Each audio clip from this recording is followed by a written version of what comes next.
Para comprender el propósito por el cual Cristo Jesús tuvo que morir en la cruz, tendremos que acudir a la doctrina de la propiciación. Esta doctrina se basa en la idea de que Dios demanda propiciar su justicia por los pecados del hombre.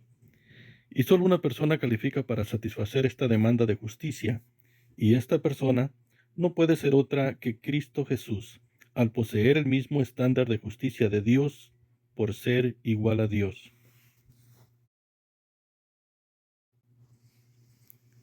Filipenses capítulo 2 versículos 5 y 6. Haya pues en ustedes esta actitud que hubo también en Cristo Jesús, el cual, aunque existía en forma de Dios, no consideró el ser igual a Dios como algo a que aferrarse.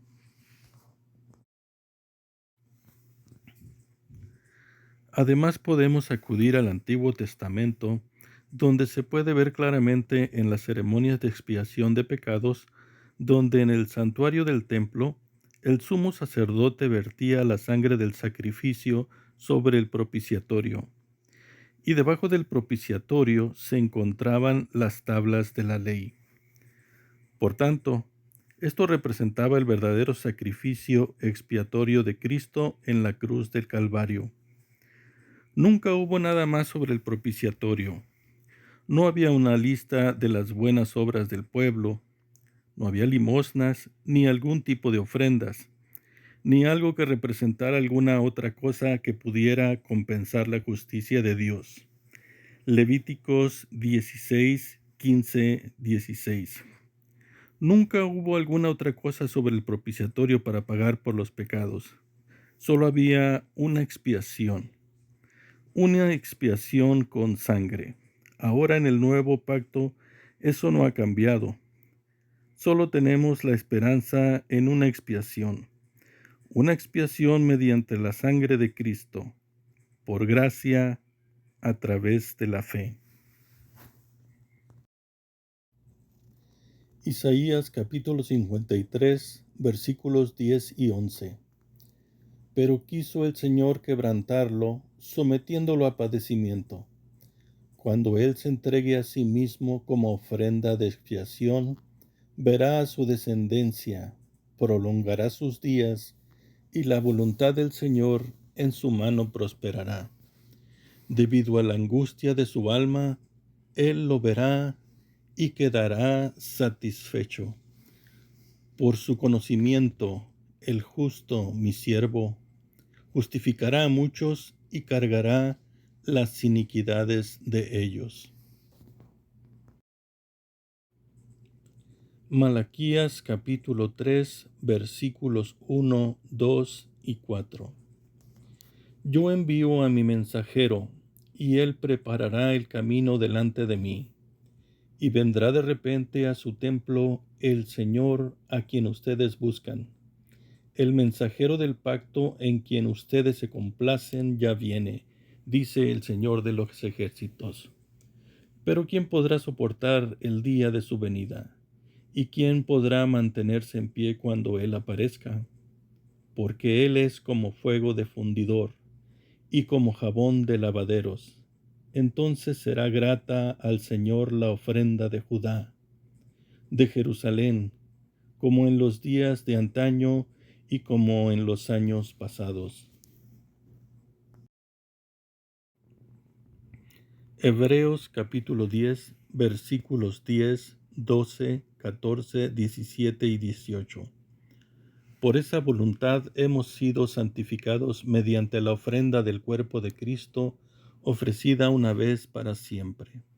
Pero Cristo, habiendo ofrecido un solo sacrificio por los pecados para siempre, se sentó a la diestra de Dios, porque por una ofrenda Él ha hecho perfectos para siempre a los que son santificados. Y nunca más me acordaré de sus pecados e iniquidades. Ahora bien, donde hay perdón de estas cosas, ya no hay ofrenda por el pecado. Hebreos capítulo 7, versículos del 26 al 28. Porque convenía que tuviéramos tal sumo sacerdote, santo, inocente, inmaculado, apartado de los pecadores y exaltado más allá de los cielos, que no necesita, como aquellos sumos sacerdotes, ofrecer sacrificios diariamente, primero por sus propios pecados y después por los pecados del pueblo.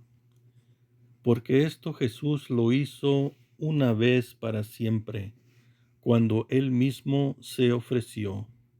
Porque la ley designa como sumos sacerdotes a hombres débiles, pero la palabra del juramento que vino después de la ley designa al Hijo hecho perfecto para siempre. Hebreos capítulo 9 versículos del 24 al 27.